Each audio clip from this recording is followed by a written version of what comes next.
ఏపీలోని లక్షలాది మంది నిరుద్యోగులు ఎంతగానో ఎదురు చూస్తున్న జాబ్ క్యాలెండర్ నేడు విడుదల కానుంది. మంత్రి నారా లోకేష్ నేడు ఈ క్యాలెండర్ను అధికారికంగా విడుదల చేయనున్నారు. సుమారు 10,000కు పైగా ప్రభుత్వోద్యోగ ఖాళీల భర్తీకి సంబంధించిన పూర్తి షెడ్యూల్ను ప్రభుత్వం ఈ సందర్భంగా ప్రకటించనుంది. ఈ జాబ్ క్యాలెండర్లో ప్రధానంగా విద్యాశాఖ, పోలీస్ శాఖలకు పెద్దపీట వేసినట్లు తెలుస్తోంది.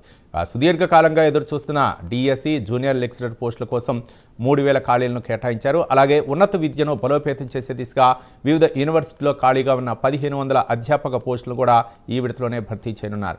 పరిపాలనా విభాగంలో అత్యంత ప్రతిష్టాత్మకమైన గ్రూప్ 1, గ్రూప్ 2 ఉద్యోగాల కోసం దాదాపు 600 పోస్టులు, శాంతి భద్రతల పరిరక్షణ కోసం 1000 పోలీస్ కానిస్టేబుల్, 400 ఎక్సైజ్ కానిస్టేబుల్ పోస్టుల భర్తీకి ప్రభుత్వం పచ్చ జెండా ఊపింది.